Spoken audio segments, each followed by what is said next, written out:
Olá pessoal, essa é a segunda parte de comentários sobre o plano de reordenamento do Sistema de Proteção à Família. Para ter acesso ao documento é só clicar na descrição do vídeo, no link abaixo, e fazer o download do documento em PDF. No primeiro vídeo foi apresentado de maneira geral a proposta do plano de reordenamento, que tem como objetivo principal reequilibrar os três principais eixos do sistema de proteção. O primeiro eixo, o eixo de defesa dos direitos, o segundo eixo, o eixo de promoção dos direitos, e o terceiro eixo, o eixo de controle da efetivação dos direitos. Nível gestor, estratégico e o nível operacional do sistema de proteção. Foi apresentado também no primeiro vídeo o nível tático do sistema de proteção, que foi denominado na nossa proposta de eixo da vigilância tática do sistema de proteção à família. A partir desse vídeo, a ideia é apresentar sugestões de como cada componente da rede pode tomar medidas para aperfeiçoar seus processos de trabalho e contribuir na melhoria da articulação do sistema como um todo. Os componentes da rede de proteção, nessa busca pelo aperfeiçoamento dos seus processos de trabalho, devem destacar quais são as suas ações principais dentro do sistema de proteção, dentro de todas as ações desenvolvidas pelo sistema, quais são as ações primárias, principais e quais são as ações secundárias, auxiliares dentro do sistema. Cada um dos componentes, apesar de ter ações principais, ele contribui de maneira secundária com os outros componentes da rede. Então, o eixo de defesa de direitos tem como ação principal acesso à justiça, segurança pública, e como ação secundária auxiliar nos processos de controle, nos processos de promoção dos direitos, e assim sucessivamente. Hoje, a ideia principal do vídeo é trazer o aprofundamento dos critérios de trabalho dentro do quarto eixo, o eixo de vigilância tática, que também é um eixo, um componente da rede que desenvolve ações mistas de controle, de promoção dos direitos e de defesa dos direitos, mas tem como ação principal, ação titular, o eixo de vigilância tática é titular nas ações de averiguação situacional de caso. Então, a partir de agora, a gente vai, passo a passo, identificar quais são os critérios, quais são as atribuições do nível da vigilância tática. A vigilância tática é o setor da rede que tem como função principal o gerenciamento e execução das ações de investigação e diagnóstico de violências, não confundindo essas ações de investigação e diagnóstico de violência com investigação penal e criminal, que é de competência do sistema de justiça e segurança pública. Aqui nós estamos falando de um fenômeno que é muito mais amplo e complexo do que o fenômeno do crime. Ou seja, a violência é muito mais ampla do que o crime em si, como visto no vídeo anterior, o primeiro vídeo sobre o sistema de proteção. Nesse sentido, a vigilância tática vai atuar articulando as ações de encaminhamento para as políticas públicas para a superação daquela violência identificada a partir do diagnóstico e o encaminhamento para o eixo de defesa dos direitos daquelas situações que, a partir do diagnóstico, são identificadas como infração penal, administrativa ou infração civil contra os direitos da criança, adolescente, contra a mulher, contra o idoso. Então, em relação a todos os segmentos, na área da infância, a vigilância tática é representada pelo Conselho Tutelar de maneira não completa, porque o Conselho Tutelar não tem a atribuição técnica de fazer um diagnóstico e aprofundado em relação a determinadas situações, como, por exemplo, executar a escuta especializada de crianças vítimas de violência, através de uma entrevista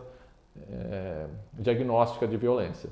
Então, a vigilância tática ela vai acolher as denúncias e encaminhar, através de requisição de serviços para as políticas públicas do eixo de promoção dos direitos, saúde, assistência social, educação e outros, a fim de, através desses encaminhamentos, garantir que seja provido cuidado em relação às violências identificadas. Em relação aos encaminhamentos para o eixo de defesa dos direitos, seriam relativos apenas às situações de infração penal, administrativa ou civil.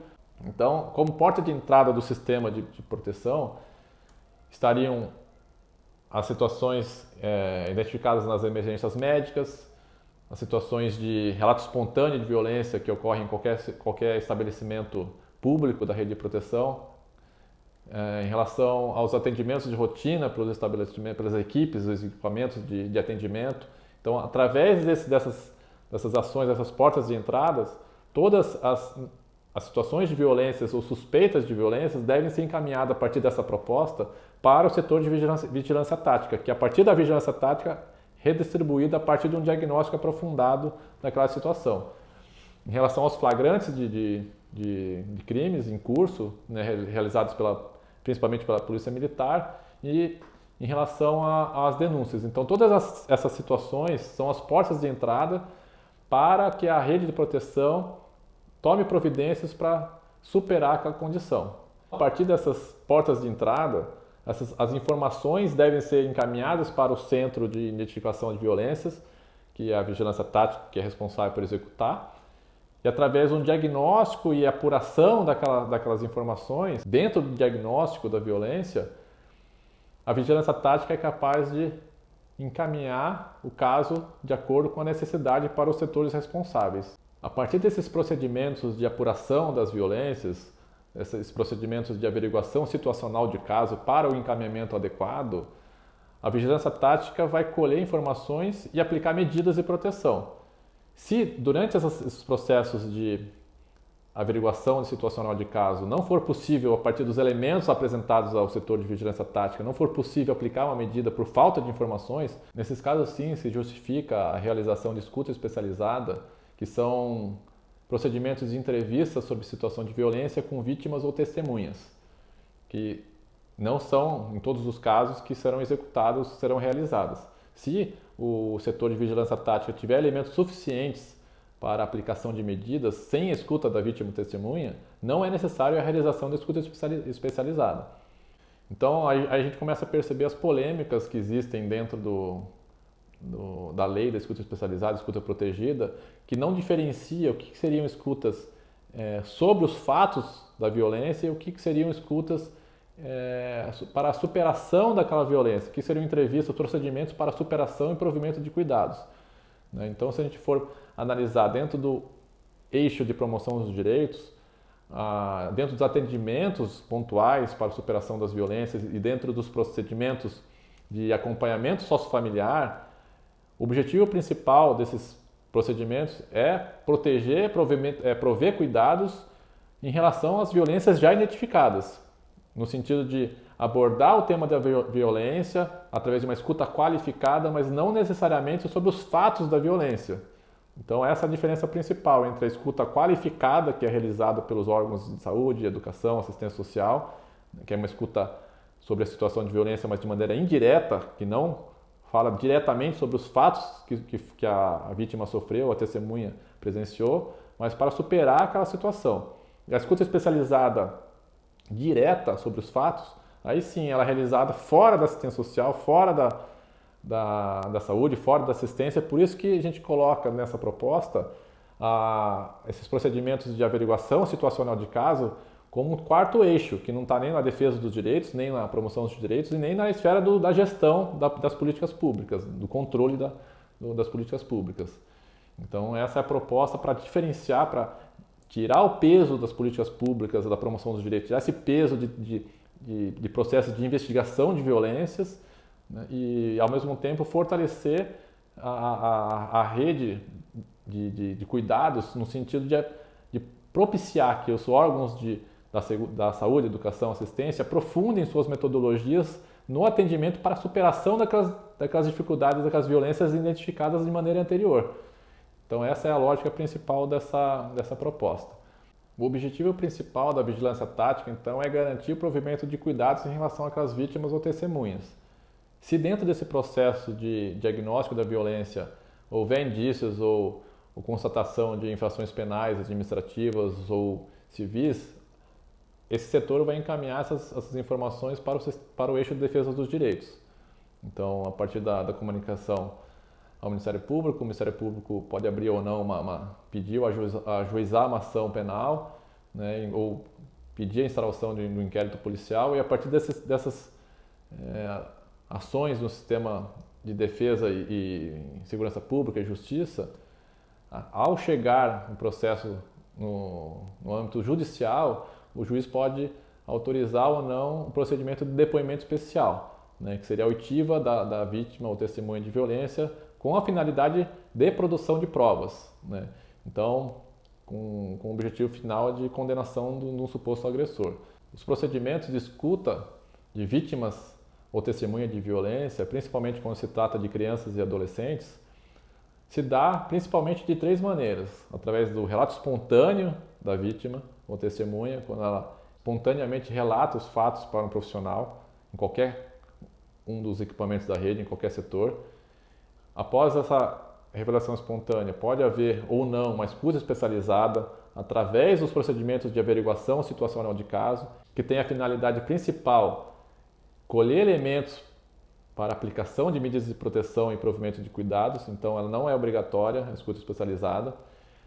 E depois, um terceiro momento, que pode também ou não acontecer, seria o depoimento especial na fase judicial de investigação, num processo penal, sobretudo, né, em âmbito judicial, que é o depoimento especial que tem a objetivo principal a produção de prova para a condenação de um suposto agressor.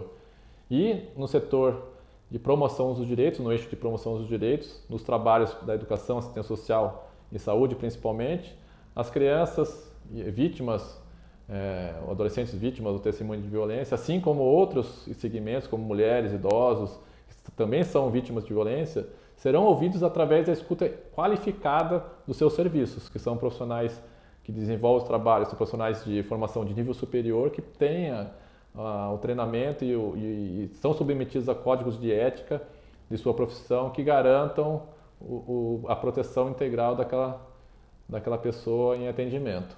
Então, a escuta qualificada é desenvolvida nesse âmbito. O que traz muita polêmica justamente é confundir a escuta qualificada com escuta especializada, porque de certa maneira elas compõem os 2 polos principais do sistema de proteção, que é o primeiro polo da escuta especializada direta sobre os fatos, que é a identificação da violência, e o segundo polo, que é a escuta indireta sobre aquela situação de violência para superar aquela condição. O primeiro polo é a identificação, o segundo polo, superação daquela condição de violência sofrida. Nessa lógica de funcionamento do sistema de proteção, a gente percebe como é fundamental que haja a indicação de equipes especializadas para o suporte técnico do setor de vigilância tática, que hoje na área da infância é representado pelo Conselho Tutelar. Então, o que a gente indica, sugere, pelo menos em relação à área da infância, que haja a indicação pelo Poder Executivo local, municipal, a composição de uma equipe permanente de apoio ao Conselho Tutelar, uma equipe especializada que esteja fora da saúde, educação e assistência, para que possa dar suporte não apenas nos procedimentos de escuta especializada de crianças vítimas ou testemunhas de violência, mas também nos outros procedimentos de identificação da violência, de abordagem familiar e todos os outros procedimentos que a vigilância tática tem como atribuição principal executar. De acordo com essa proposta, essa mesma equipe de apoio especializada ao Conselho Tutelar pode ser aproveitada para abordagens de violências, identificação, diagnóstico de violência, também em relação a outros segmentos, violência contra a mulher, contra idosos, pessoas em situação de rua, pessoas com condições de transtorno mentais. Então, todos os outros segmentos de violação de direitos, de violência, violação de direitos fundamentais que causem prejuízos diretos ou indiretos à dignidade da pessoa humana, entrariam nessa mesma abordagem de identificação inicial da violência e com consequente encaminhamento aos equipamentos e órgãos mais adequados para a superação daquela condição, seja no campo da promoção dos direitos, seja no campo da defesa dos direitos. Como sugestão de atribuição normativa do campo do setor da vigilância tática, lá na página 25 do Plano de Reordenamento do Sistema de Proteção à Família, estão listados 10 itens como atribuições principais do setor de vigilância tática. O primeiro item, como atribuição, seria realizar reuniões periódicas, preferencialmente semanais, de gerenciamento interinstitucional dos órgãos da rede de promoção de direitos sobre os casos de sua competência. Então, uma das funções da vigilância tática é organizar a rede de promoção dos direitos através de reuniões semanais. né, para discussão de casos. Toda semana tem denúncia, toda semana tem apuração de violência e toda semana deve haver encaminhamentos e discussão de caso para o encaminhamento mais adequado para cada caso. Segunda atribuição, acolher notícias de fato que constituem violência, violação, infração administrativa ou infração penal contra os direitos humanos, mantendo um canal permanente de comunicação durante os períodos noturnos, feriados, finais de semana, né, via e-mail ou telefone de plantão. Então, a vigilância tática é um setor da rede que trabalha 24 horas, assim como o Ministério Público, a Polícia, o Poder Judiciário, seja em horário de plantão ou sobre aviso. Né? Terceira função, arquivar notícias de fato que não constituem violência ou violação de direitos, infração administrativa ou penal, realizando orientações cabíveis. Então, a vigilância tem essa autoridade de arquivar os casos que não são de referentes a violências. 4. Averiguar no momento oportuno e conforme a necessidade essas notícias de fato que constituam suspeita, ameaça ou confirmação de violência ou violação contra os direitos humanos. Então, a vigilância tática, conforme a necessidade e oportunidade, vai executar as ações de averiguação situacional de caso. 5. Aplicar e providenciar, através de encaminhamentos supervisionados, medidas relativas ao provimento de cuidados à família nos casos de sua competência. Então, a vigilância tática, assim como o Conselho Tutelar, ele necessita, para executar essas funções de averiguação de caso, ter autoridade de requisitar serviço para o encaminhamento aos equipamentos competentes. Então, ele identifica a violência e aplica a medida requisitando o serviço, indicando quais são as ações necessárias para a superação daquela condição. 6. Comunicar notícia de fato que constitui infração administrativa ou penal contra os direitos humanos às autoridades competentes. Então, tudo que for relativo a crime, infração penal ou administrativa ou civil, que é de competência da Segurança Pública e Justiça, a vigilância tática encaminha através de informações, de notícia de fato. 7. Providenciar, através de encaminhamentos supervisionados, medidas específicas de proteção aplicadas por autoridade competente. Então, a vigilância tática ela não apenas tem a autoridade, ou deve ter a autoridade de aplicar medidas e requisitar serviço, como providenciar aquelas medidas já aplicadas por outras autoridades. Por exemplo, a autoridade judiciária ela pode aplicar uma medida de proteção e a vigilância tática tem essa atribuição de providenciar, contribuir e auxiliar que essas medidas aplicadas pela autoridade judiciária sejam executadas através da rede de promoção dos direitos. Ele atua como facilitador no encaminhamento daquelas medidas aplicadas pela autoridade judiciária. Por exemplo. 8. Realizar apenas quando impertrivelmente necessário escuta especializada direta da vítima ou testemunha de violência ou violações contra os direitos humanos, através de técnicos especializados habilitados conforme normativas vigentes. Então, a escuta especializada ela vai ser executada sempre que for necessário, mas só quando for necessário. Não apenas a escuta de crianças, mas escuta especializada de vítimas de violências, né? Mulheres vítimas, idosos vítimas, visto que a escuta especializada é um direito não só de crianças e adolescentes, mas de todas as vítimas ou testemunha de violências, de todos os segmentos. 9. Realizar avaliações técnicas especializadas a partir de requisição de estudos multiprofissionais ou laudos periciais em caráter extrajudicial, por autoridade competente. Então, é mais um tabu, né? Assim como a questão da investigação, que não pode ser confundida apenas com investigação penal, criminal. Existe investigação no âmbito protetivo, de investigação de violência, investigação psicológica, investigação social, investigação clínica, assim como as perícias, as perícias não são apenas no âmbito judicial. Existem as perícias judiciais, que geralmente são aquelas para produção de prova, né, para a condenação de um suposto agressor, mas no campo do enfrentamento à violência existem as perícias extrajudiciais, que podem ser requisitadas por autoridades como o Ministério Público, em caráter extrajudicial, estudos específicos para embasar a ação ou encaminhamento mais assertivo, mais adequado para situações de violências identificadas. Então, todas essas atribuições, elas fogem do campo da saúde, educação, assistência, mas também fogem do campo do sistema de justiça. Por isso que a vigilância tática é um setor essencial para o funcionamento do sistema de proteção, que precisa ser fortalecido nesse sentido. E a última função especificada no plano de reordenamento, a 10ª função, a 10ª atribuição da vigilância tática, seria realizar reuniões deliberativas periódicas junto aos órgãos de controle da efetivação dos direitos humanos. Então, a função de controle que a vigilância tática desempenha de maneira auxiliar aos conselhos municipais, participando das reuniões, participando do envio de informações e dados para suporte dos processos de decisão e deliberação dos conselhos que deliberam sobre políticas públicas em cada localidade. Espero ter contribuído no entendimento sobre vigilância tática, como sugestão do plano de reordenamento do sistema de proteção à família. Nos próximos vídeos continuaremos esse debate do aprofundamento técnico em relação aos outros componentes da rede, dando sequência com o aprofundamento dos critérios de acompanhamento sociofamiliar na rede de promoção dos direitos e da articulação entre o setor de promoção dos direitos e a vigilância tática, através das requisições de serviços, da remessa de relatórios e planos de acompanhamento familiar. Muito obrigado e até a próxima.